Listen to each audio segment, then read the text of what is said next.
Hello, my name is Brad Henderson. I am one of the acquisition guys at Vinegar Syndrome, as well as special features producer. I am here with Mr. Matthew Bright, writer and director of the film Freeway that we're about to watch. How are you doing, Matthew? I'm great, thank you. And Um, to just kind of jump right into it, tell us a little bit about these opening credits, this animation and music that's put together. well, it's I wrote the script character driven, but I didn't have a plot, and I just being a little bit lazy. I guess I just snatched Little Red Riding Hood. As far as the music, I was very lucky to get Danny Elfman to do it. He's great, and it's just my luck that I've known him since we were like 13 years old, and we're you know very close with him and his family. His older brother Rick, and he agreed to do it for basically nothing, for $1, and thank goodness he was around. Um, and I wanted to get sort of an R. Crumb, look. I'm almost good enough artist to have done it myself, but not quite. And we got this girl, and she did a good job. I wish I could draw as good as she does, and uh, that's a good shot. Um, and she did some fine credits. Yeah, so you're saying that with the script that you were writing, when did the fairy tale element kind of come into play? About the first 20 pages, and I realized, where the hell am I going with this thing? And I just let the characters uh, write themselves. I didn't know what each page was going to be. I didn't plan it out.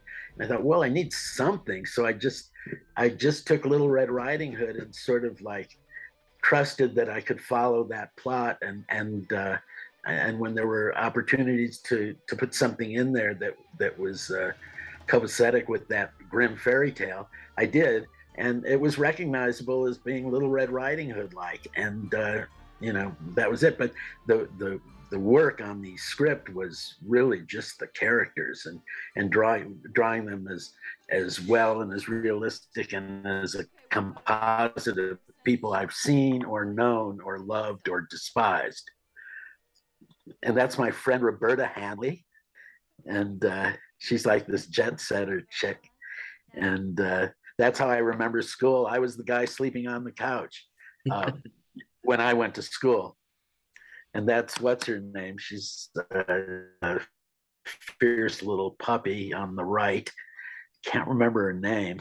Tara And Subkoff? yes, Tara Subkoff. Yeah. And this is the very first scene I ever shot of a movie. I never, ever directed anything until this very scene. It just, by coincidence, this happened to be the one. And, the opening of the movie. And God, she's just something. I just love that girl. So tell That us a kid. little bit about how writing this character and then meeting and I mean tell us about the casting process for for the girl and then finding Reese Witherspoon. Was that who you had an idea for, or did that she just come in and audition? She just came in, and I don't even know if she auditioned. She just, you knew she was right for it. I just knew it. And look how she turns all red when after she does this. She was like, she was making out with this complete stranger, and I was terrified that she was going to fall off that goddamn bike and ruin the film. But uh, Bokeem did great, and he didn't kill our lead.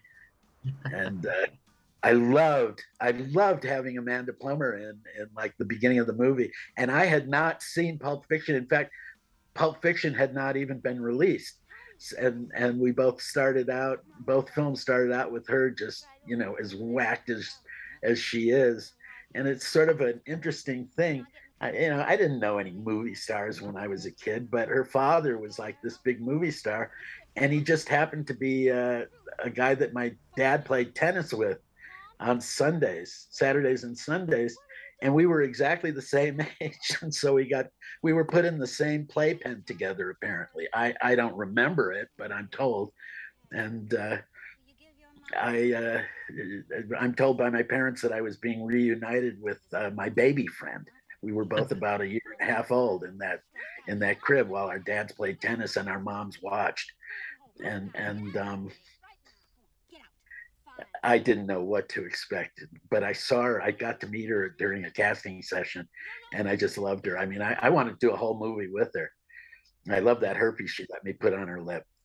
Yeah, she's very intense when she's on screen. And she's Um, so funny, and he's so funny. yeah, tell us a little Later, bit about Michael Weiss here that plays the boyfriend. I didn't know him, but I've made in all the movies I've done. I put Michael Weiss in some scene, and he sure was good. He went to a police station, a jail rather, and got to see people flipping out on crack, so he would know how to do it, or meth. You know, this is pre Breaking Bad, so he didn't know because he's never done crack or been around those people, and but I had, and I was just shocked, and um, uh, you know, it was a blast. I had a I No, a had a little bit porn. about writing the script with with these two. Like, how much did you like? How much is it directly from the script versus maybe letting them do a little bit of improv at the time? Because everything Oh, comes natural. it was from the script. Hmm. It was script. It was very scripted. They did very little. Such work to get it to get all those lines. Having to walk a half a mile without the camera break or anything, and everybody was just so incredibly professional. I never had the experience of working with people that weren't completely spot on number one professional actors, and what a thrill, what a great thing, because I'd been on sets and seen actors that didn't have a clue what their lines were and maybe looked at the script for the first time the night before. um, but I don't know how they do it, but they do it. And I had a great casting director, Mary Vernew, and she does all the casting for Oliver Stone, and she never gets it wrong, ever. And I had never heard of Reese Witherspoon. I had never heard of Michael Weiss, uh, but they came in, and it was just instant knowing that they were right. And he doesn't look like this. A really good actor seems to be able to change the shape of their head. So, when they get into a character, they change so much. And his hair isn't really that sort of albino ferret color. He just did it, and they were looking at a porn movie, but they with an actress by the name of Spontaneous Ecstasy, hardcore, but the censors made us take it out. So I I I put a I put a little Red Riding cartoon in it, and anyways, she was great. She really hit him. If she was a bigger girl, he would have bled. Um, oh my God. Yeah, yeah, she kicked him in the mouth. I remember that. Yeah, this is the dynamic between them.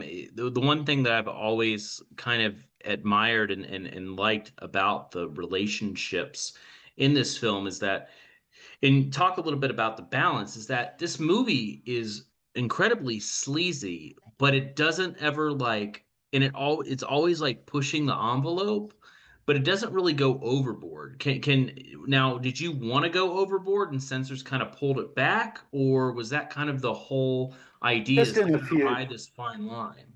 Well, it was just I didn't know what the line was, and I didn't know about the censors.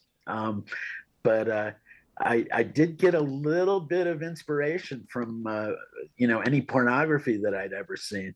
Some of them have some lines in them that are just incredible, and there's some sort of organic actor stuff going on in some of them. Not anymore. Now they're all video, but when they used to do film and stuff, and I guess I used to like to watch pornography when I was 12 and 13, and I got some inspiration from it. in terms of dialogue. And you can, you know, it's sort of threaded through a lot of the film, and it's not always it's not always sexually based. It's you know, porn people are incredibly dysfunctional in real life, and if they're called upon to do improvisation, they're going to surprise you sometimes, and I used it because you know this is where the ranks of porn actors come from, actresses, and I even had I had there was a screening in San Francisco, and this woman who ran a organization to unionize sex workers throughout America. She has some fame. I cannot remember her name. And she came up to me afterwards and she said, "You nailed every sex worker in America with this film." And I was impressed. You know, I really was. I was sort of tickled pink. She said, "You spoke in our voice," and a lot of them did. And I've met them, you know, and talked to them. And one girl, she was trying to raise money for her upcoming trial for industrial burglary and evading the police. It was a chase on the freeway with her boyfriend who got shot dead, and that was that was a shot of the porn movie we had. And another one whose mother shot her father dead in the kitchen in front of her, and another whose mother got killed and in front of her, and just whacked stuff. And and one who didn't realize she was 9 months pregnant until she was in the county jail and had a baby. When the doctor at the hospital, at the clinic inside the county jail, told her that she was giving birth in any minute. You know, this is crazy stuff like that. And sort of, I put them all in it. Now, with kind of the setup for a lot of these scenes, as far as like the decor and kind of the art direction and whatnot, can you talk a little bit about that? Of you know, kind of nailing this motel room and this skeezy area and whatnot, because the whole movie feels dirty. Like even when, unless like when Brooke Shields is on screen in her home, it's all nice Oh, and clean, and that's the way it's supposed to be. But the whole film has a very dirty, nasty look to it. Can you kind of well, talk? look at Michael right now. He looks like a human hyena. And this neighborhood, I had seen it. I don't remember the why I had seen it, but it was on this, you know, road out by directly. You go up, say you're going up to Topanga all the way back to the mountains, and you get into this neighborhood. And I'd seen it before, and I just went into a motel, and that was. I said I like this one, and that's what we used, and you know these are real sets, and I mean these are real places that we're using as sets, and they're exactly what they look like: the furniture, the lamps, and the cockroaches, and the whole thing. You know, we even have a scene where Reese goes out trying to pick up tricks, you know, because she's so desperate. And she didn't realize that the people she was talking to weren't extras. They were real people who were pulling over for her. And she was really pissed off at me for that. I'll point it out when we come to it. Um, uh, oh my God. I love Michael Weiss. I just love these. I love these actors. I love them. I mean,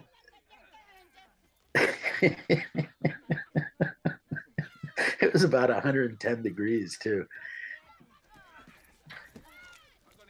She had to lay on the asphalt. Go, girl. God, I wish I could make a movie with her all the way through. If they ever let me do it again, I'm going to seek her out.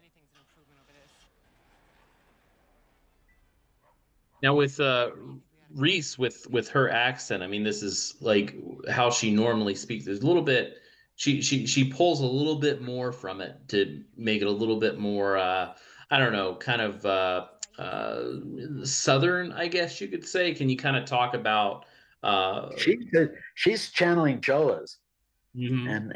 and there's you know, a little bit of their makeup and stuff. I mean, she's Southern, you can tell, you know, a bit, but you know, these are itinerant, you know, uh, drifters, and so they could be from any place. And oh, here comes Conchita. Conchita died about a year ago, Yeah. and She this she's was also my. I'm sorry. I was always a memorable character actor when Yeah, she appears on screen. yeah. And this was like my second day of shooting, and you know, she taught me a few things, um, and she was a little annoyed at me. You know, you don't want to have an actor doing something without any kind of activity, so we gave her an activity, and it worked out, you know, fine. The scene would not have been as as it was without her. She had such a, you know, a total pro. And I'm sorry she's gone. I am really sorry she's gone, and I'm really glad I got to work with her. See, she's going to go inside, and then she has lines, and she said, "What the hell am I doing? There's nothing for me to do. Just talk." And I said, "Yeah, you're right." And so she helps Vanessa pack. That was at the time that was the oldest porn star in America, Grandma. Who was that? What was I her can't name? remember her name. Can't remember her name, but she was a porn actress working, and they didn't. She was the first one who apparently she got the ball for granny porn going, and she was Reese's grandma. This is where Conchita said, "What the hell am I going to be doing?" And now we're going to give her stuff to do. She yelled at me, but I learned. It helped me get professional. I mean, the only you know, neophyte not knowing what the hell they're doing was me. This girl, this girl knew everything, and also she's got like a 200 IQ. I don't know if people know it because you know, I don't watch television much. I don't live in the U.S. I haven't in decades, and but this girl impressed upon me her intelligence. She's, you know, she's like what? She's like 17, 18 years old, and she's just brilliant. She's just a brilliant teenager. I've met a few of them before, and she was just stellar in her intelligence. She could be anything she wanted. She could be president. She could be dictator of the U.S. She beat them all, and I just can't express how impressed I am by Reese Witherspoon. She can do anything. She's kind of, in terms of her quality of work, she's the American Vanessa Redgrave, I think, and people laugh because she's got a Southern accent, or you know, she's American and all that, and they might have gone a little overboard on the dialogue in this one, in this scene, but you know, they pulled it off, and Bokeem sure knows what he's doing, and how we could shoot this thing. I mean, without, you know, fainting. We're by the freeway and like really nasty neighborhoods, and it's all cement and concrete, and it's in July, and it is so hot. I mean, murderous hot, and people were fainting all over the place. And not these two. She was always cool, calm, and collected, except when she was pissed off at me. I didn't see. They want to know what I'm thinking of because I'm the writer and the director, and I don't know. I had it in my head that I wasn't going to tell them anything because I didn't know what it was going to look like. I didn't know if it was going to be funny, or you know, I just knew I didn't want to do some maudlin, oh, tug at your heartstrings. That's pornography, when you're manipulating people, you know, when you want to make them cry or feel something or anything like that. You got to go with your character, and if it happens, it happens, and if it doesn't, it doesn't, and it wasn't supposed to happen.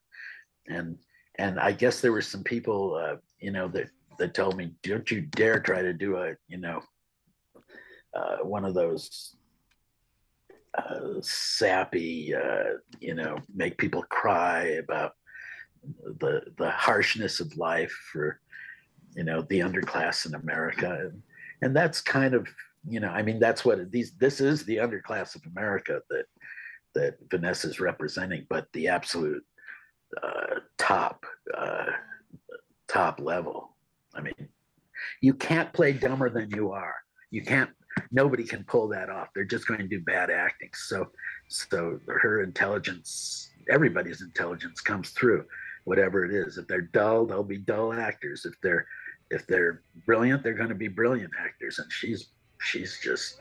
I never met anybody like that. Just a few, actually. She sure is smarter than me. I'll tell you that. You tell us about how Oliver Stone kind of got involved and what kind of his role was as Oh, the producer. I had all these producers that were trying to get it made, and they didn't get what it was about, and they were sort of carny. And I'd never made a film before, and they didn't get it, and we couldn't get it made for love or money, and I some of them, they had reputation. Actors like this didn't want to work with them. They were like, carny people or something. And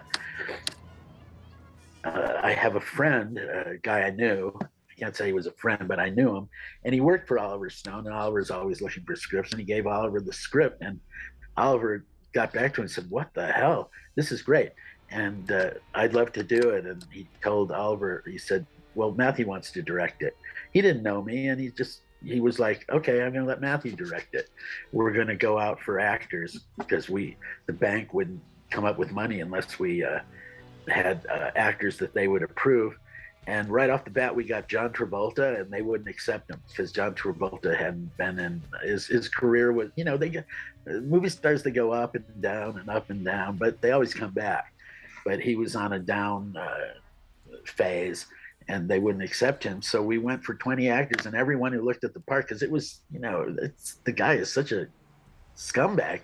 And Kiefer, God bless him, he was the last guy on the list, and so the movie got a green light, and here he is. This is So his John appearance. Travolta was originally cast at one point as. No, he wasn't cast. He just said, "I want to do it," and they Yeah. wouldn't accept. The bank wouldn't accept him. They're just bloody idiots. And but at least, I mean, I was afraid they wouldn't accept Kiefer, but they did accept Kiefer, thank goodness. And we got to make the film. And Kiefer, he's sane. He is possessed of sanity. And every morning he'd get up and he say to himself, I hear him talking to himself, "God, this guy is such a scumbag," he would be saying to himself. "He's such a piece of crap."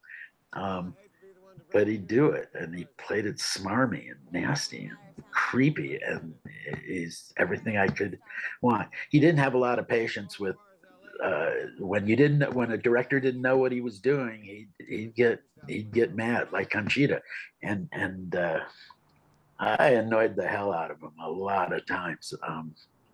But because I didn't say what I was doing, and I didn't want them to know. I wanted them to have their character. They weren't the writers; they're the actors, and they can improvise if they got something good, great. And I accepted everything they did in the way of improvisation, because they were always spot on, and. But it was annoying. It wasn't a real fun process for them. They were great at it. They loved what was created. When they finally saw it, they were like, "Wow!" But I stressed them out, a number of times, and they felt like they were, standing on a tightrope or something. And this scene when they meet was great. It was great. Yeah, Kiefer brings another level to in this film, and I mean he's a great actor, but how much did he add to the mix? as being kind of a seasoned Well, actor? Like, what did he give you any advice? Did he, because he plays this role so yeah, well. he didn't give if he gave me advice, it was in a tone of contempt, for me not knowing it. So there were times when I'd go to meet him, and when I felt particularly incompetent, I would get up in the morning and I would have a stomach ache, knowing we were going to meet, and I didn't get anything by him or anything, and he told me when I was screwing up, and I took it. Directors are supposed to keep actors happy and dry their tears and keep them from having a nervous breakdown and all that. But I'm like, as messed up as, and they're messed up because they're standing out there naked basically in front of the whole world. Me, I'm just like that all the time. So you know just, there were moments they loved, there were moments that when they were really happy, but there were also moments where they were going, what the hell is this guy, where is this guy coming from? He won't even speak. I won't address it. And so it is what it is. um, but it was a great experience. I'm so glad I had it, and I'm so glad I got to know these people. It was a privilege. It really was. I loved it. Well, I don't know. I'd take a bullet for it, but I'd want to Yeah, if I had. I mean, you've created a movie that was, I consider this one of the kind of the staples in the rental aspect of the video store around that time. That this has gained popularity more and more through the years as time goes on. So you're definitely you definitely did something right. But when did you kind of notice that this was, kind of taking off in that direction of becoming kind of a cult favorite, a cult film? I never knew. I had no idea. I was living in Cambodia. I just didn't know. I When I found out, I was pleased, obviously, because I wanted to be seen. You want your films to be seen. You want them to be liked. I wanted. I did it for the audience, I guess, and I I met people who I met a lot of people that knew me as well as if they'd known me for years after watching this film, which you do, or at least the person I was back then, and I'm much older now, and I'm not that person, but it was so that people come up and they want to know you, they already know you, they want to talk to you, there's a real reason for it, and I'm interested in them because I did the movie for them, and so I don't know how to describe it. It may be that I sound like gibberish, but anyways, No, no. I mean, I think you know who that is, right? Do you know who that is? Was that was it somebody's, was it Reese's father? It's Reese's father in the film, but in real life, it's Richard Speck Oh, that the serial killer. he killed 6 nurses in one day, and he went in and killed 6 nurses. He just had the most serial killer face I ever saw, so I used him. Boy, I guess I'm proud of this dialogue. This was some good dialogue. I don't know if I ever reached this level again. Um, I was in the middle of a terrible, terrible divorce. Maybe that had something to do with it. Oh, Reese, what a girl! With now with kind of this dynamic between the two of them, this is something again that really works, and they bring so much to the table to where, yes, he is this big bad wolf, this serial killer, but at times it doesn't feel like he is. You know what I'm saying? It's like we know what's going to happen, but we kind of give him the benefit of Oh, the doubt. It feels, for yeah, me yeah, anyway. because you Now, was want that to. That's what we do. But this scene right here, is where they really gelled. Because if you'll notice, there's no camera break, and they're doing their lines. You can't just go out and get an actor, that's not totally 100% professional, top tier, grade A, triple, whatever. I mean, there's no break, and they're doing all their lines, and they're getting it in one take. I mean, that's like Patsy Cline. She never had to take two takes. She'd do live television, and never got a note wrong, never went out of tune, and neither did anyone else on this film. Reese, when I first saw her, what occurred to me is she was like the only thing that I could think of that reminded me of her was Jimi Hendrix at the Whiskey, and I was 4 feet away from him watching him, and I was 12 years old and just so blown away. And that's what she did with me. And you'll notice that Kiefer is like right there with her. They're both two professionals, and they're both locking together professionally, and nailing it, just nailing it. Um, I mean, my God. And this isn't even the end of the scene. It's they're gonna keep on going. Oh, there we go. And this was quite a moment, actually, shooting. Um, you'd have to be there and in my shoes, but I was almost in tears at how well they did it, and I was worried about it, because I didn't know. I couldn't do it, and they just did it, and I'm just I'll be forever grateful.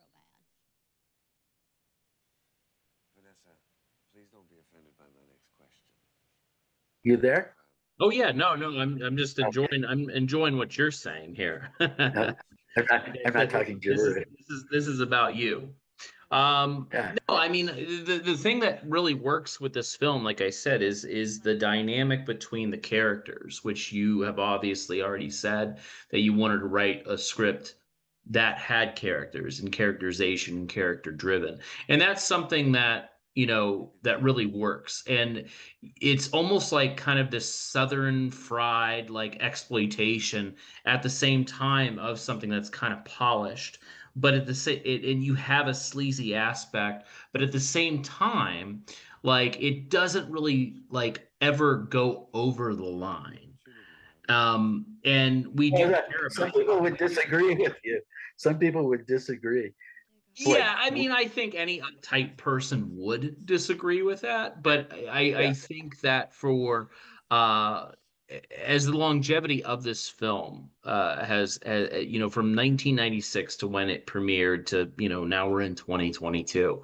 um a lot has changed since then, and you obviously can't get away with some of the things that are in this film. But it doesn't hurt the film. Nothing feels out of place. Do And you say that? Do you think that it would be censored even more today? oh, absolutely. Really? I think so. I think so.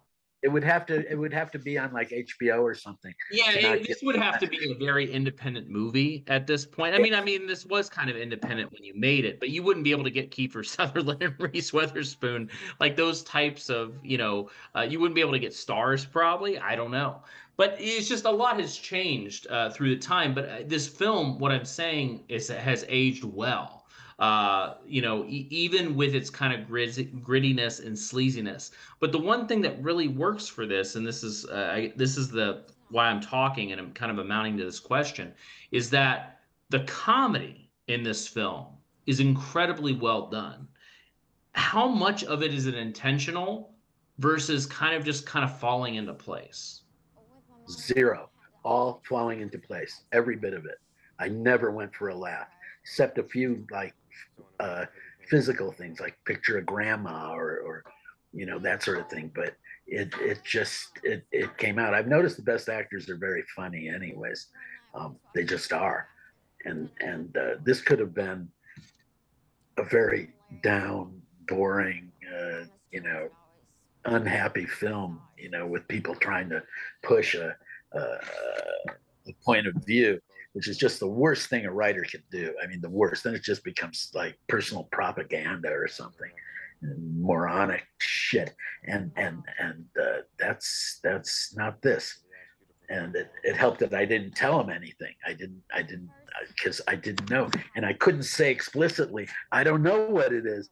I don't know if it's comedy. I don't know if it's drama. I don't know if it's you know uh, heavy, dark. I don't know. I don't know shit. But I trust because of the actors that I've wanted and used, the actors I've chosen for this. I know they'll nail it, and whatever it is, it's going to be a surprise to all of us, and it certainly was. It certainly was. This is this is all. It's all. It's being written right here. Um, Even though the lines are written, it's still being written right here. The feel of it, and I'm not going for an atmosphere. I'm letting them nail it. The atmosphere comes out of what they do and what they say, and how they, I'm not what they say, but how they say it, all that. And there was humor in it, but I mean, when you think about it, there's nothing funny about it. It's hideous until she nails him, and oh God, um, yeah, those. What can I say? What can I Yeah. say that I haven't said? Well, I mean, for one, I mean, a lot just what we just witnessed here, Reese's lines, Vanessa's lines, they're very, as a child would speak as if they were abused. But she delivers it in such a with finesse in a way to where like it's innocent, but she has made kind of terms with it. And it's not funny, but there is this kind of dark humor that Reese adds to the character. And then obviously you have Kiefer Sutherland here, who is totally getting off on everything that she is saying. Oh And, yeah, and he's playing pocket pool. right, and just the way he kind of works his way into these scenes as it's incredibly sinister, and that's why I have always kind of gravitated to this movie. Is because the one thing I learned as a filmmaker myself is kind of seeing an actor use these lines and just when he's hearing it, he doesn't even need to say anything. It's just his reactions on his face, that Yeah, sinister look in his eyes, that half smirk. And I just think both actors just did a wonderful job, especially in this sequence, because I think this is the defining moment in this movie where this is about where it takes that turn. yeah. Um, but it takes the turn early. I think was that always the intention because you think that the film is going to amount to this ending, but we are in a little bit. Kiefer is going to get his face blown off. Was that always the intention to? Because it feels like we're almost at the end of the movie already, but Yeah. we still have this a way to go. Was that always the intention to kind of have that, um, you know, the brutalization of Kiefer Sutherland, in that moment in the middle of the movie? It was. I didn't even think about it. I felt that it was time. I did. We knew he was fooling her. We knew he was bad news, and we we did the we just did it the way we did it. um, and I couldn't end it. I wanted to get more of these characters in there because as I said, I was writing about characters, and I was not writing about characters, but writing characters, and that's all that interested me in it. So, all those people. It's Little Red Riding Hood, but it's more. It's about America's working class, and well, actually, even lower than the working class. It's more like the servile classes. Um, the people I care about. These are the people I care about, not him, but her and her family and all the people she's going to meet and everything. And I must smoke a cigarette. I will stop it if you promise to behave.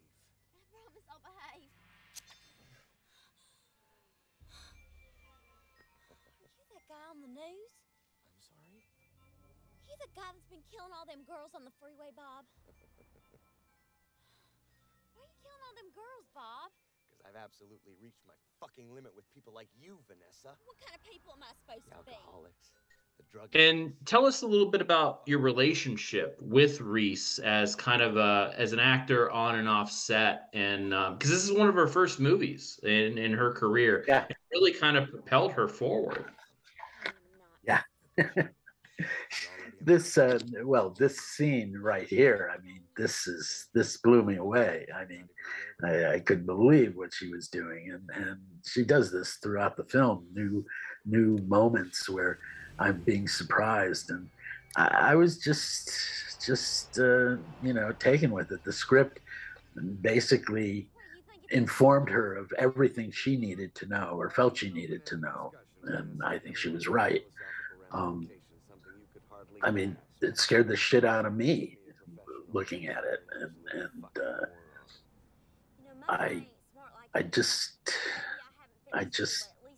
was in awe. I was speechless at how good she was here, and the relationship. It was, she knew I was a newbie, and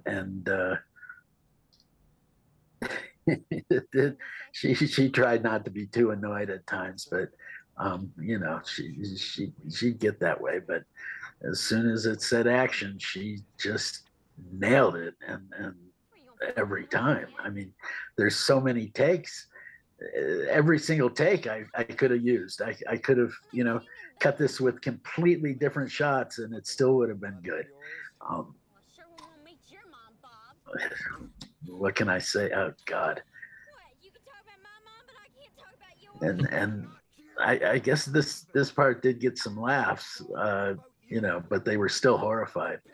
I remember in Korea they were terrified. They were screaming at this film festival in Seoul. Oh God. What'd you call me? Called you a fucking cunt. Now get your fucking pants down, you dirty illiterate fucking cunt. Please, Bob. I said get your fucking pants down now. Okay. I don't think I've ever seen her. I don't think she's ever had a script that was as right for her as this. This got it. Yeah, and that like I said, that's what works. 'Cause we also have, like you said, Reese is incredibly intelligent, and that works in the sense of even in this film where she is, quote unquote dumb, but she's very, very smart on the street and she knows what she's doing. And she's not dumb at all. She may not be book smart, but she definitely has like the street smarts to it and outsmarts the book smart guy, obviously, as the killer who doesn't have street smarts. And that's kind of a fun dynamic, especially the age difference, because what she's supposed to be 16, is it? Yeah. Well, yeah, she's 17 in real life. Yeah, I mean, so she's really, kind of playing herself here. It's not that much of an age difference. No. But yeah, she brings a lot to the table in this on many fronts. Yeah. She's I was just, boy, it's the Reese Witherspoon appreciation hour, but damn it, she earned it. Where did she learn to do this? I don't know, but she nailed it. Go Reese.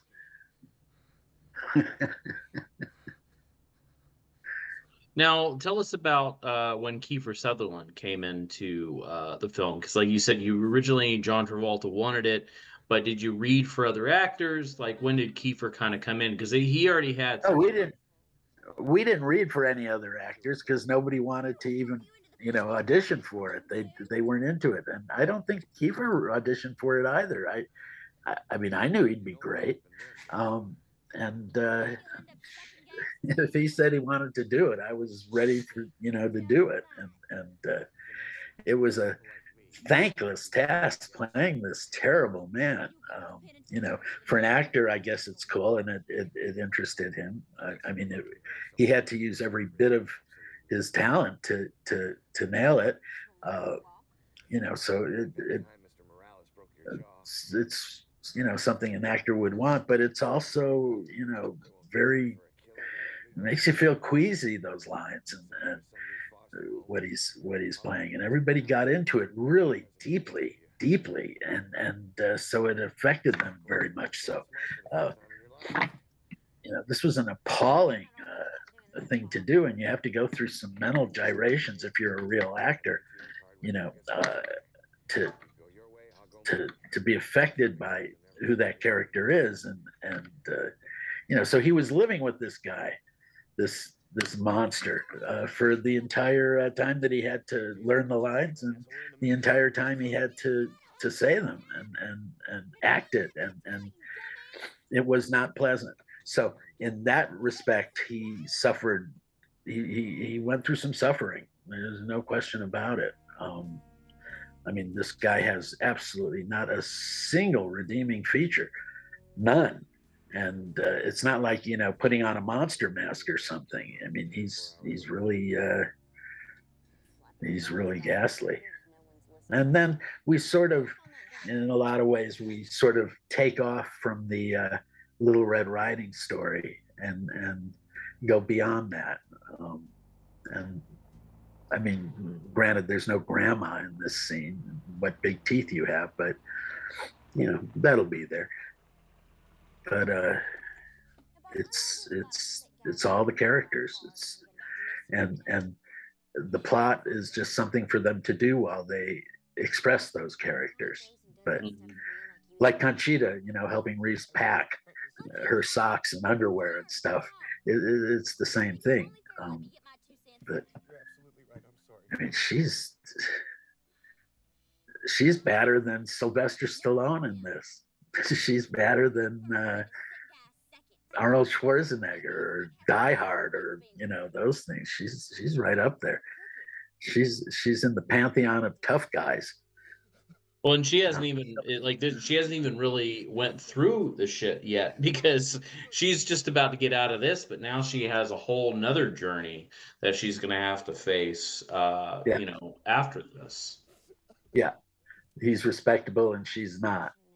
Yeah, this was a good scene. I mean, look at her go. It's like an armed Tweety Pie.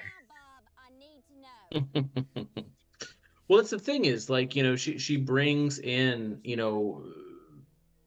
maybe reading your script as just the script, it reads differently, but she added so much flavor to it as far as kind of the dark humor.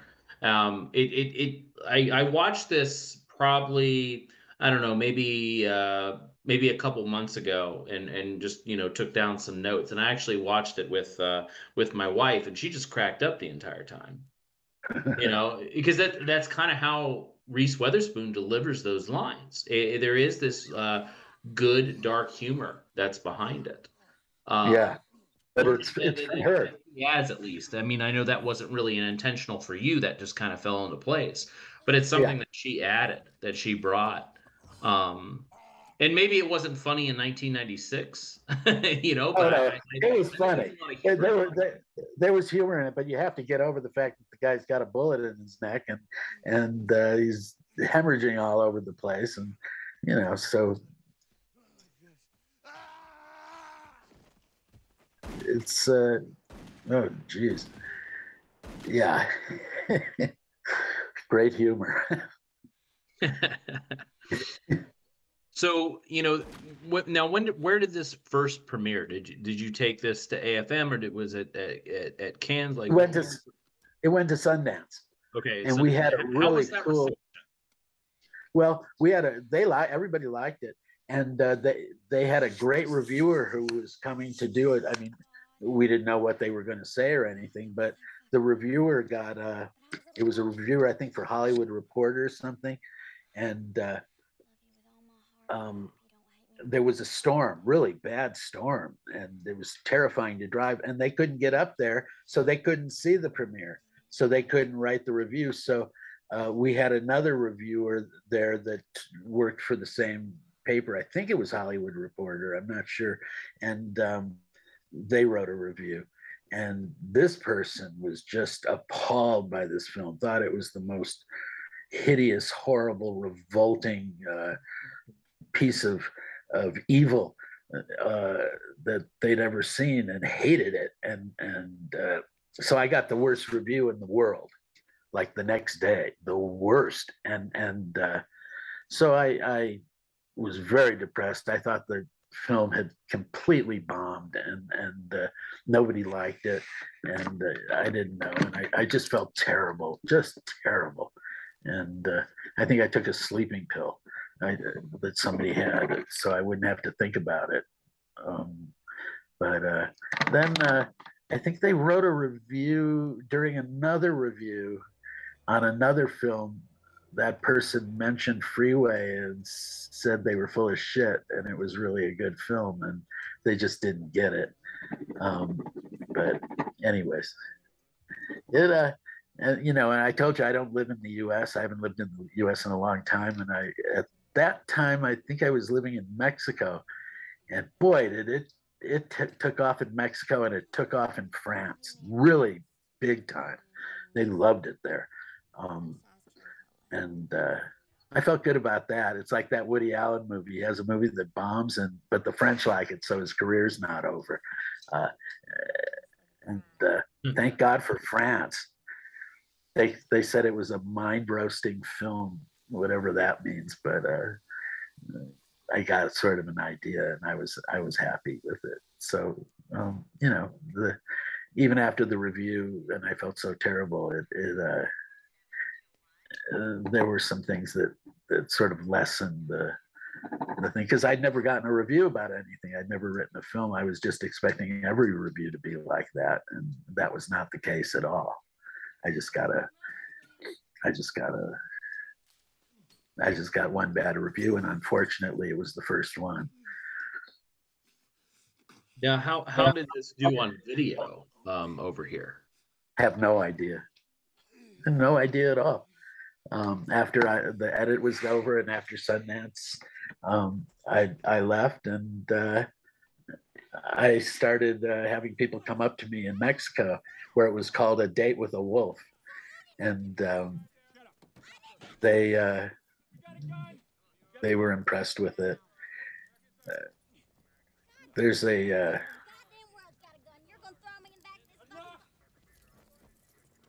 there's a I don't know. You're gonna have to edit that part. I lost my train of thought watching it. No, that's okay. So when did you first kind of notice this becoming, or this kind of coming back, as far as becoming a cult favorite, and people talking about Freeway again, and eventually returning to do Freeway 2 years later? You mean the one with Natasha Lyonne? Yeah. Oh, well, I don't know. We didn't really intend to. I didn't intend to make a remake of that. I was doing a different fairy tale altogether. Fairy tales did well, so I did Hansel and Gretel. I love that picture. But I really was not really aware of it. I didn't know, and I didn't know it's. Oh, here we go, Brooke. Hi, Brooke. Hi, Matthew. I dressed her up like a rich Persian lady. You telling me you're just gonna let her go free? Now, at this point, we're introduced to a few new characters. Wolfgang Bodison, Brooke Shields, Dan here. So how did you get this array of cast, especially Brooke Shields? That was Mary Vernew. I had another actress lined up for this Vietnamese girl. She was in a film that Oliver Stone had made, and she was the star of it, but she wasn't an actress. And I just thought I'd give him this Asian mail order bride wife. But then Brooke said she wanted to do it, and I was up for it big time. And there were people who complained about having Brooke in it, not producers or anything. Oh, Brooke Shields, like she's some kind of establishment person. I said, "Are you crazy? Did you see? Did you see that movie she did with Louis Mal? Are you crazy?" Um, and I was delighted, and she was great and fun to be around and all that. And these two, uh, they had some arguments together, but you know, they were they were you know, more super professional actors. Well, they had a fun dynamic Yeah, into it as well between the age difference and obviously one's white, one's black. They're both coming through different, different backgrounds and just kind of how they both operate, which I think it adds a lot of flavor to the film too. yeah. There's a scene where um, what's his name again? Wolfgang Bodison, Yeah, Wolfgang and the other him, Dan Dan Hedaya. Hedaya, yeah. Yeah. There was a scene where they're jumping in their car and Wolfgang is driving and he almost ran over Yeah, I'm so sure. Dan. And I thought they were going to come to blows. I thought Dan was going to punch him or something, but fortunately I got between them and it was okay. There was some chemistry, but they didn't appreciate the chemistry. They were they were they were at odds instantly, you know, and I don't know why. You know, it's just part of the process. People, you know, they have conflicts sometimes, and but Wolfgang was always okay. Dan was more the aggressor in that. I don't know why. I just don't. Um, just set drama. Well, he's also a very intimidating person, even if he is smaller. He's a very intimidating actor. I always thought. Yeah, he was so great in Blood Simple, and I was just so happy to have him. I mean, you've seen Blood Simple. Yeah, Everybody's, absolutely. yeah, it's wonderful, just wonderful. I was gonna sell it to finance my trip. I haven't seen him in a while. Don't But know he's what definitely he's. retired from acting, I believe. He did. Yeah, I believe so. I believe so. Oh, that's too bad. That's what I'm told. Yeah, When I'd we love to reached work out with to him. him, please. I would absolutely love to work with him. He kept saying that it would be his word against mine. Now, the film again. Once we kind of introduce the police and the wife, the film kind of takes a shift change as far as like now, it's the cinematography is a little bit different, the set's different, obviously, because she's in, a holding. But the film kind of changes pace. Again, was that somewhat intentional, or did that just kind of how the flow of the movie went? Just how the flow went. I didn't.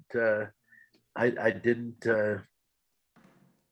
intend for that, but of course it did it on its own. It did it naturally. You know, right here we're not in Little Red Riding Hood anymore. It's a loose adaptation of Little Red Riding Hood, and I Right. just borrowed it. But but it goes beyond that. But it ends in Little Red Riding Hood. It's just there's a divergence from that plot. Uh, Otherwise, the film would be 45 minutes long. And I had a lot more to write and say and to exhaust it. I mean, I could have made it for 3 hours long, and I would have too if they let me. That would have been a blast. Yeah, that would have been a good idea. But anyways, Yeah, but nobody got hurt. It was no big deal. this is more of the class thing Get it expunged from my record if I was to go to these group therapies. as opposed to the Grimp fairy tale. I mean, it's very loose um, references. Yeah, but I mean, even still, we have this, young girl, 16, who just faced probably one of the more traumatic experiences that she will probably face in her life. And she's already been through so much with, being abused at home, having a, drug infested family, obviously this, and now the system isn't even helping her. So it's like another monster that she has to face. Uh, with kind of that running this character through the ringer, as when you're writing this, how tell us about a little about your writing process of kind of just keeping at it with kind of just punching down on this character in a way where she just can't, like, what's her break, she doesn't have a breaking point, which is good. She's very tough, and it was that kind of the intention of, you wanted to make this just this tough teenager.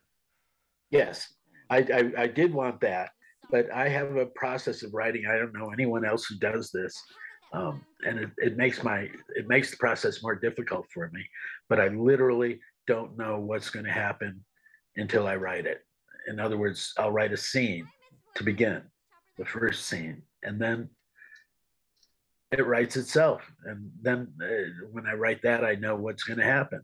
When I'm in the middle of it, the next scene, and then the next day, and the next day, and the next day, and when it feels like it's time to wrap it up, I start that process, and the film ends, and the script ends, and I was just having too much fun with Kiefer and Reese.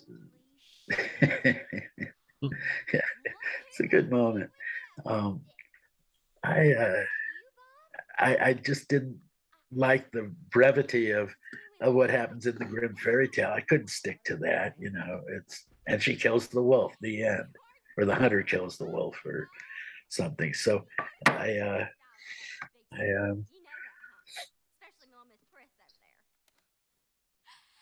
it's just my process, and it's nothing you can learn in a script writing school. It goes against all the rules. You just have to have faith that you've got what it takes to keep it interesting. And if you can't keep it interesting, you just throw what you've done away because it wasn't right to begin with. But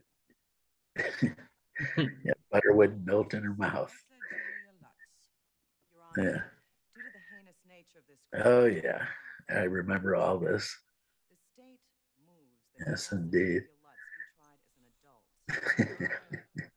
Now, was there different variations of what you wanted him to look like? Yeah, he kind of fought with me. He didn't. I had one outfit, one thing it took 8 hours to put on, but he couldn't take it. And there's a little shot when she has a bad dream that you can see it. And what I had planned for her when she's in jail. And it's a quick shot. But it would have necessitated him, getting to work at 3 a.m. and having makeup put on until noon. And, we didn't really have that luxury. I had my girlfriend at the time in this scene. Loved this one. Susan Barnes. I'm still friends with her. We're Facebook bunkies. Hello there, ladies. And I try to get her in everything I do. She was great. I think I believe I first saw her in that movie, Repo Man. Yeah, that's it.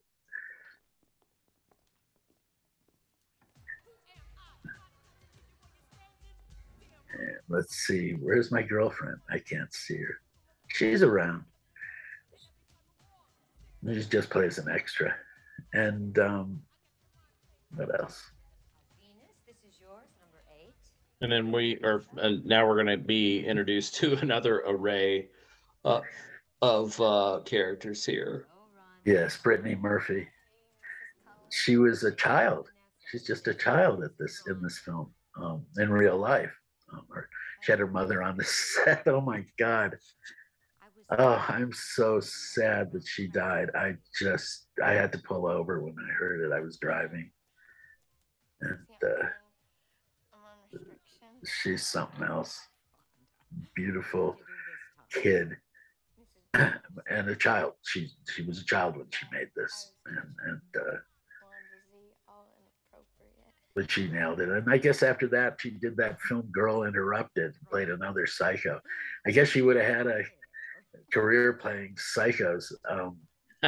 Well, she does a Bad. good job of playing, the balance between unstable but also harmless, you know. Yeah, But yeah, she adds, and then we also have Elena Ubach that pops up, who eventually that started a life long friendship between her and Reese Witherspoon because they still work together on yeah.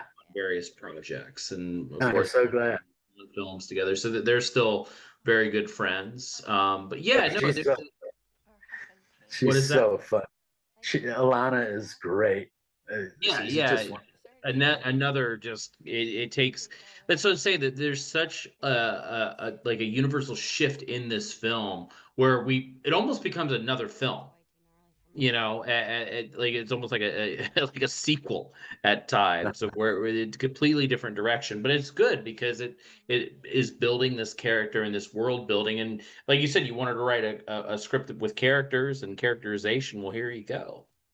So. Yeah, yeah, and I love having all widening it out and having more characters than just Reese and Kiefer. I like having more people, and everybody was just so such a mess. All these girls. You only gotta worry about one. Yeah, she's those two crazy women parts that Brittany played. This one and Girl Interrupted were memorable. All right. Uh, Yeah. I don't know who wrote that character, Girl Interrupted. I don't know how much was Brittany and how much was the writer and director, but wow, what a character, unforgettable. She was kind of unforgettable in this too, but like I said, she was a child when she made this. I don't know how old she was, but it doesn't matter how old she was a child. 415 Yeah. makes only module 1700. But even all this again, it's just so comical, but it just shows to the strength. But I think that's what's so funny is because Reese Witherspoon is such a small, cute and young girl at this point, but she's just so relentlessly mean and just stands up for herself. And I think that's what adds the comedy. I honestly, if you had any other actors play that, this movie probably would have worked, but I don't think it would have worked as well. Yeah, I don't know. Yeah, because she took your script and just added, there's just so much flavor that she adds in the sense of like in comedy I'm talking about. But yeah, just it really is kind of a very underrated performance from her. I think. Yeah, I never heard anybody mention it in the reviews or anything. It just sort of just they mostly focused on Reese and Kiefer, and that was it. But I think we're going to get a shot of what Kiefer would have looked like if if he hadn't freaked out at the makeup job I had for him. But it still worked out. And there's the granny, the porn actress.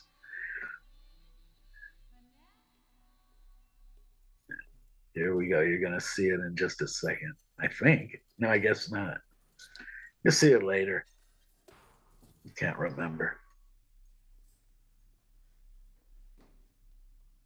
Anybody watching this on video, I urge them to, when we go into the dream sequence, to freeze it when Keeper comes on and his Keeper and his other makeup guys. Special makeup. Yeah, it got very violent, this film, at this point. Maybe too much. I'm not sure. No, I think it's just the right amount. Oh, thank you. Thank you. I'm sort of an insecure guy sometimes. No, I mean it gives, around this time that this came out, 1996, with kind of the release of Pulp Fiction, Pulp Fiction really revolutionized the idea of like indies. And there was a bunch of copycats that came out along that way, and there's a lot of, and it was a directional thing because every so often there are those films every decade that kind of shift the how movies are made, how movies are Mm. perceived, and everything. And Pulp Fiction's one of them. And even though, like you said, Pulp Fiction wasn't out at the time, like even when you were making this, uh, when that hit the theater and home video, it changed a lot. And we had a very, very different outlook on indies, and people started looking at that stuff. Uh, and I think that with kind of the balance in this film with everything that goes along, I think that's what made this survive and stand out. Uh, well, I always love those indie movies with soundtracks with a lot of fuzz tones on the guitar.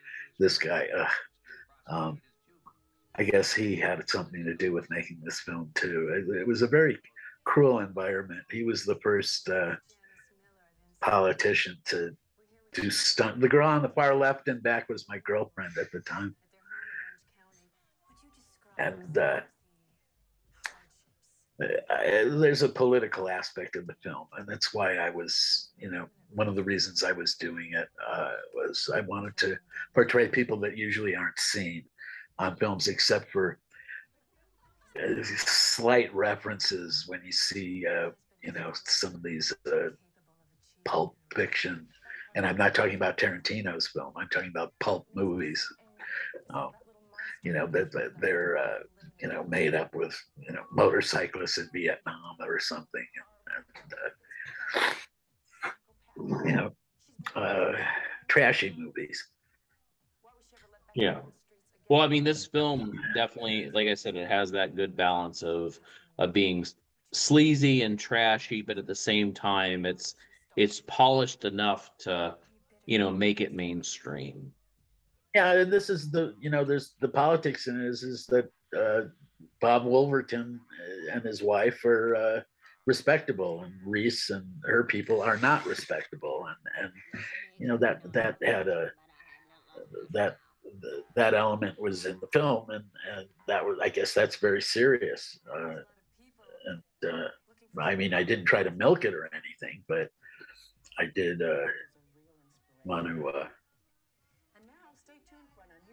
want to portray them from the very beginning, even before I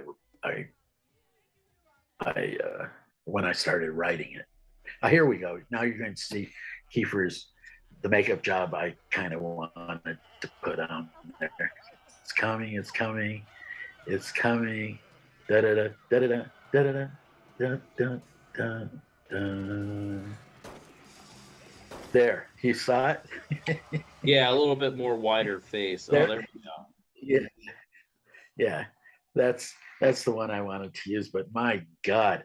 And the first time he put it on, the teeth fell off. So we didn't. It was just too much. Too many hours and too many pieces to fall off. If he just made a move, he'd have to walk like on eggshells all the time. And here's Brittany's opus, where she really earned her piece, and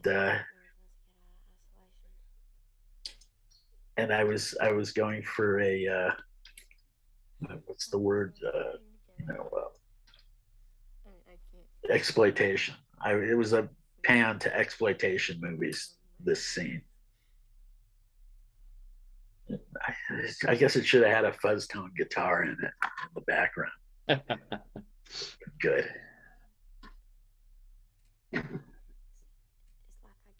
Now, as far as getting Brittany Murphy in this film, was she one that read for the part? Mm-hmm. Yes, and I enjoyed it so much that I keep calling her back. I was going to use her anyways, but I kept calling her back because I was enjoying it and I was finding it so inspiring to watch her do it. So, and it wasn't a big deal for her, and until it was, and I said, "Look, you got the part. I'm just having fun. I love watching what you're doing." And as I'd watch her doing what she was doing, I would feel better about the film. all these people bringing something to it. And of course, I hadn't seen Reese act yet, but I loved her, and I was watching her do her work. If Reese had auditioned, I would have called her back too, just because I enjoyed watching it. I had a lot of fun on this film. You know, I had a lot of butterflies in my stomach and some anxiety and all that. But all in all, I had a wonderful time. It was just wonderful and so memorable, and everybody just, you know, there's nobody that didn't bring me great joy watching them work. And I fell in love with actors at that point. That's when I realized I really liked them. I didn't really like them beforehand. I'd been a writer and I'd been on set and I'd, you know, and seen them, but I didn't understand. And the successful ones seemed arrogant, and the ones that weren't successful weren't any good. And it was a nasty characterization, and you know, I didn't know anything. But here, I got to love them. I love actors. They live in their head. Actors live in their head, and so they seem spacey or something. You know, like Anne Hesh or something. That, you know, that her spaciness was legendary. But they all kind of have that. They have to live in their heads to be good, and it's just a part of it. They're not narcissistic. They're not self-absorbed. They're just, you know, required by the nature of their occupation to promote and develop a intensely colorful internal life. An internal life, and it makes them seem like they're in outer space, but they're not. They're just normal people. And oh, this girl, love her. She was great. This kid's so sniffy. I met her a few years ago for the first time, and she was you know, a fierce little puppy, and she looks exactly the same 20 years later after the film was made. She was just physically exactly the same. Yeah, No, Kara Sudkoff looks exactly the same even to this day. yes, and she was married to this super famous painter. I can't remember his name. You'd recognize it. I can't recognize it. They got divorced, and he gave her a present, which was like a 500 horsepower, 1,000-pound Porsche, and I mean, the most scariest car I've ever seen in my life. I was terrified for it. There we go.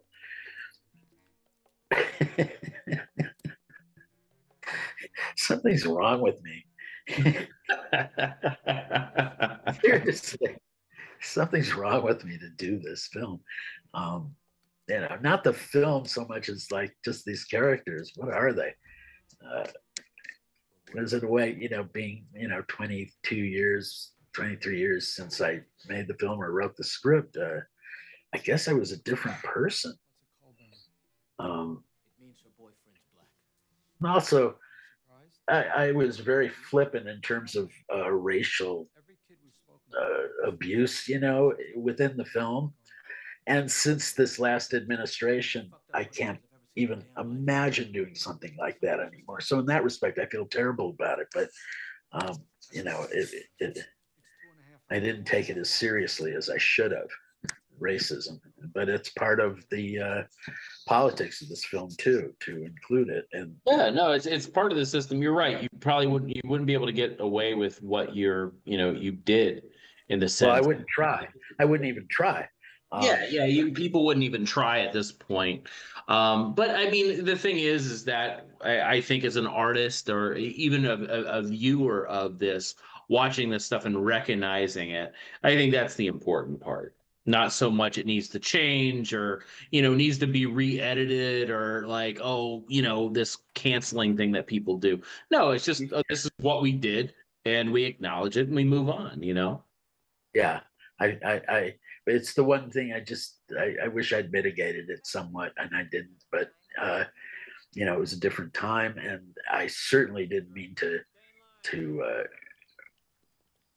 use it, to use some of the words I used. Now, But were you familiar with Monica and Lacey, or Monica and Leanna Creel here?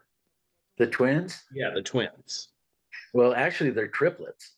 Yeah, I know that they were in like the Parent Trap film and stuff like that. But I mean, mainly this is Monica and Leanna at this point, who are very funny in real life as well. Can Yeah, you talk about working with them a little bit? I'd never heard of them, never met them or anything, but we became very friendly on set. We got along just fine. They're a couple of, smart hipsters, and you could make a movie with them.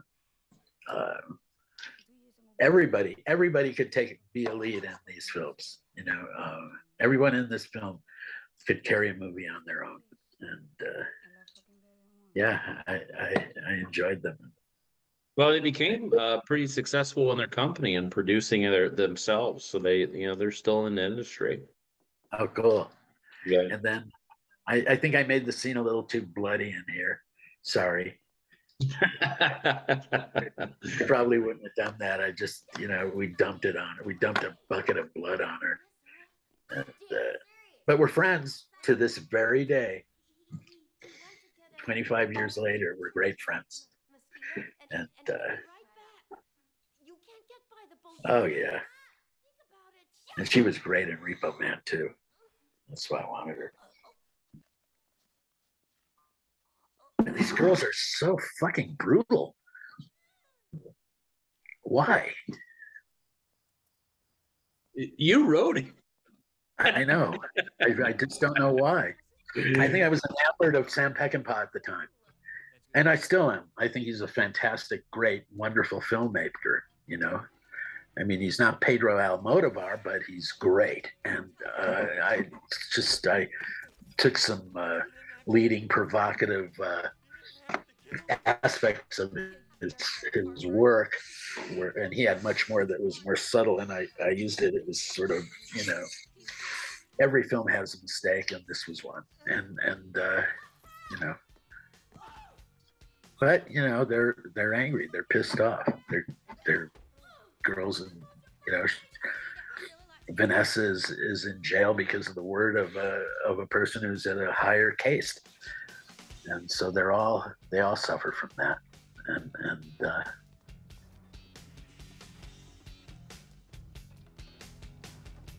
man, I portray it, and there's things that we're making fun of that we're not making fun of, but there's things that have comedic elements, but they're rooted in stuff that's very serious, so it's easy to go over at times, and I did. Every film in the world has a mistake, and we didn't make many, I'll tell you that. I think we have an actor coming up that's oh no, that's another film I did. Never mind. Yeah, guy from Saving Private Ryan. That's another film. What else? This was comedy, completely. It was turned into comedy by Alana. I was happy with it. I let everybody do what they wanted because everybody moved honestly, and we're in that place. Go, Alana.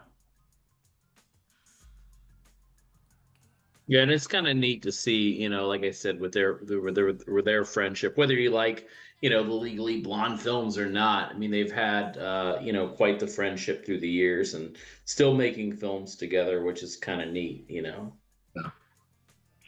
We also had a wonderful cinematographer, John Thomas.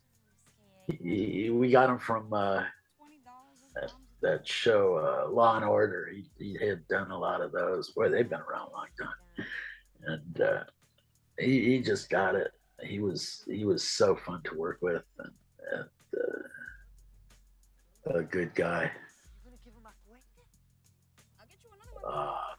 Isn't that sweet? Cellular too. And the beeper. I get a hold of your ass. Watch out for the pigs, Vanessa. I'm sorry I broke your nose. Busting your nose that day. I was real upset that day. No, it's a good little. I don't know. It shows a little. Even though they're both quote unquote criminals, there is this humanity behind it. Even though she just slashed that police officer in a Yeah. very brutal way, and And it's very stomped, small, but and stomped Susan Barnes half to death. Good morning, Mrs. Wolverton. This was the beginning of Brooks' part in the film, and there was some controversy here. First, there were people who said, "We don't want Brooke. Why are you getting Brooke Shields?" And I wanted her. I loved her, especially after seeing Storyville, Pretty Baby, about Storyville in New Orleans. And I put a wolf up here, a statue of a wolf. I put it on the table, and it was huge. And everybody says, "Why are you doing that? Why are you doing that?" And I did it because I wanted to be true to the Little Red Riding Hood motif going on. And see, and why are you doing that? It's going to look stupid. I thought it looked great. And let's see what else right here. Oh, yeah. I won't say anything. I won't reference this until it happens because I don't want to give stuff away. There's a storage shed out back. I'm gonna take a look. Anyway. oh no, that's okay. I mean, most people that are going to listen to this have already seen the movie. I don't think they're fresh, so you can go right ahead at anything that pops in your head. All right. They were all asking me, why would Brooke kill herself, and why wouldn't she, when she realizes he's like this sexual serial killer and all that. And there was like a revolt, but it was only from the guys. The women understood it. If you're married to a serial killer and you just find out about it, if you're unbalanced, you might kill yourself. It's conceivable. I mean, this guy's been having sex with you for years. He's been in your body, and well, it's also their image that obviously this family has. Yeah. That they look like they're, at every neighborhood function at the top of their game. But it is unexpected. That's the thing. It is a little unexpected. Yeah. Which it's understandable. A lot. Yeah.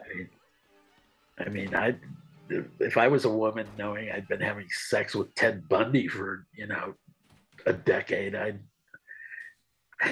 consider it myself. And anyways, lovely. And here we go. Oh, the cops are all reading pornography.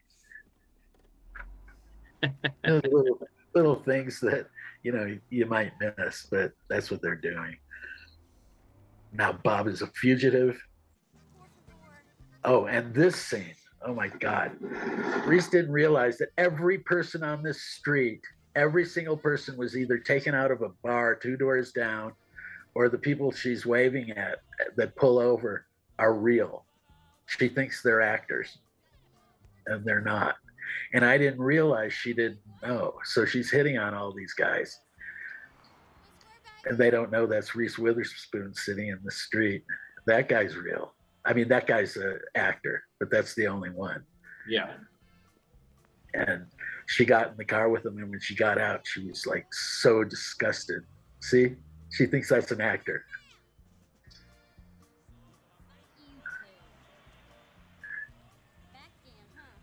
She was very repulsed.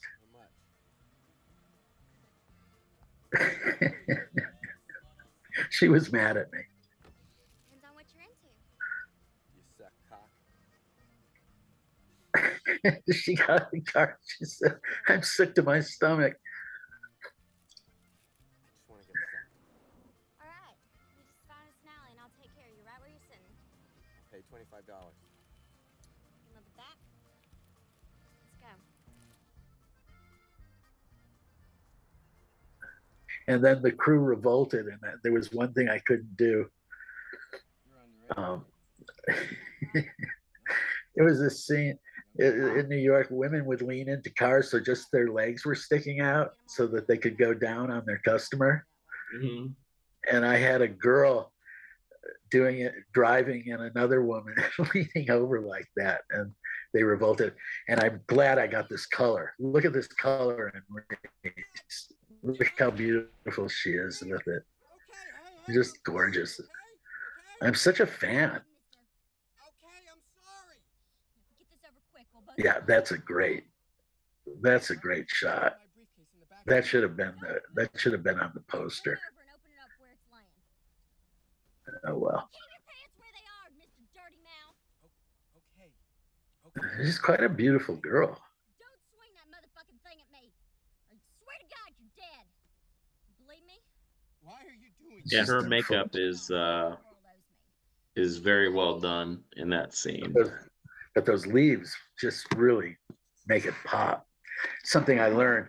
I always look for that ivy and color and all that stuff, and really think about it. I mean, I love the I love the graffiti and all that, but that green, that's Reese's color.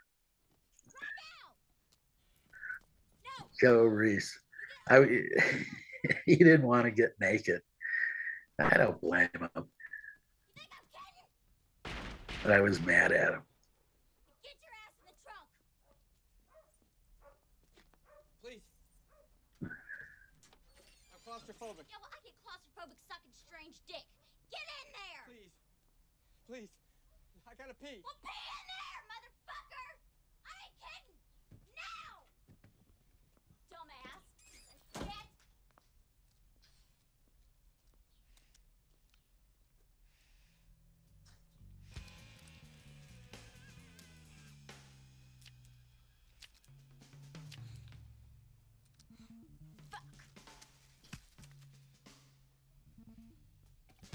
Ugh, it was so mean.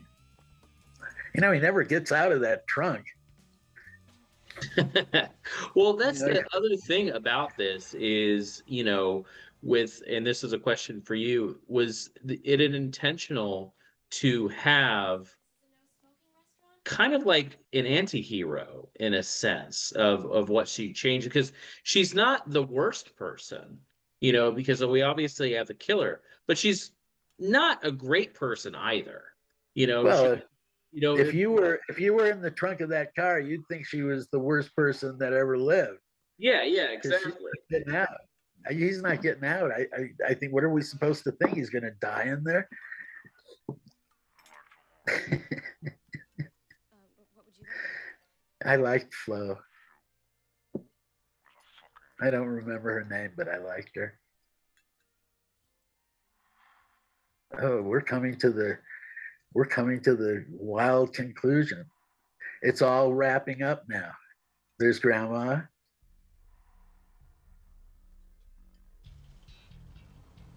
And we're in Stockton. And that trailer park, whoa.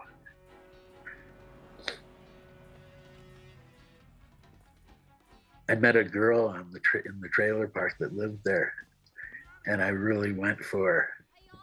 And I was putting her in the movie, and I sent her into wardrobe, and the hair woman came out, and she was really mad at me. And I said, "What's the matter?" And she said, "That girl, I started doing her hair, and it's filled with lice, and I had infected her trailer with lice." Ooh. We didn't go out.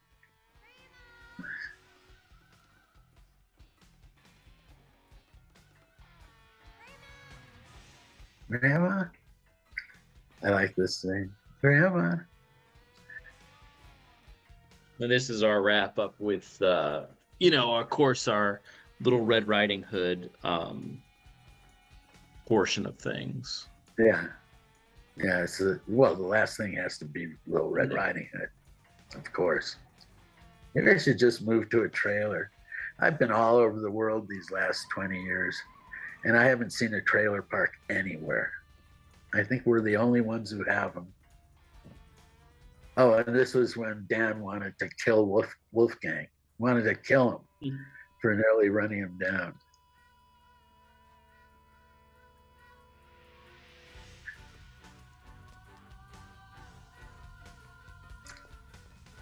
And the stunt double of Reese, which is just coming up in a minute, is the woman who plays Tinkerbell at Disneyland.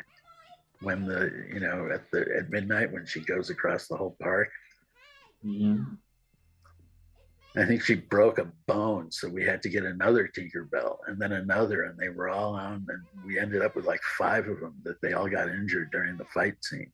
I'm your granddaughter. I'm here to take care of you forever and ever and ever. Why are you hiding? Here, let me see.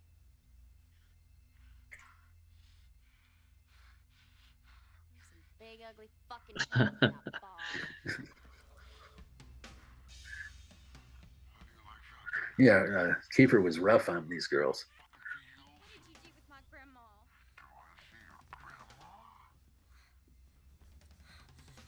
I don't think he meant to be. You fucker! You killed my grandma!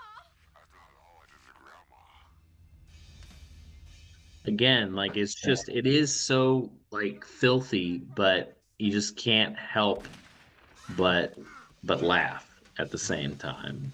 Yeah. I think my best review was Dweezil Zappa, Frank Zappa's son. He wrote something about it. He wrote a review about it in something, and it was great. I mean, he loved it. He thought it was the coolest movie ever. And I was very, very, very impressed with myself at that point. I loved the Zappas. Now, through this coming out and through the history of the film, how often does it come up in your career and people come back and praise Freeway? And I mean, this was a film that had a very great life. Maybe a little rocky at first, but it's kind of become, like I said, a big cult favorite. Yeah. I'm pleased with it, but I've only had people come up to me in foreign countries. A few in America, yeah, that's true. And I did get a girlfriend out of it actually at one point. Who was that?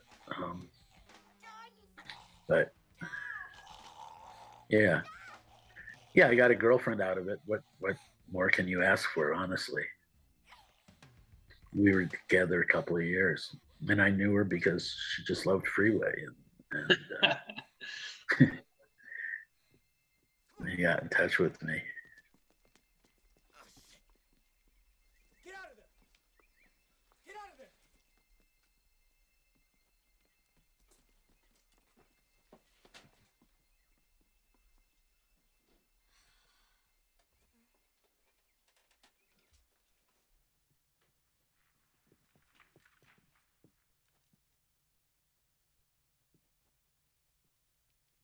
Holy shit.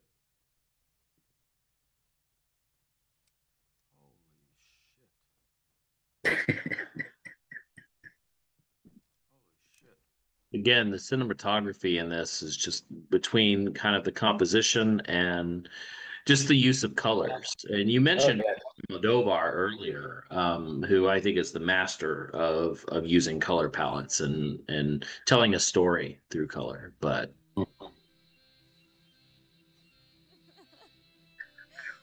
It's an odd laugh. And voila, that is Freeway, my opus. I mean, it's a hell of a debut. It's a hell of a debut. Yeah, it was. Well, is there any last words as you would like to say about this film and its kind of life and this is going to have another life when it comes out with the rest. that's gonna be with this film, and you know, it's gonna reach a new audience. Is essentially what is the most important part. I'm glad y'all like it, and it makes me very, very happy because, you know, it's nice to do something to please people now and then. And I reached a lot of people with it, and I'm just thankful for that. And I'm glad they still like it. And that's really it.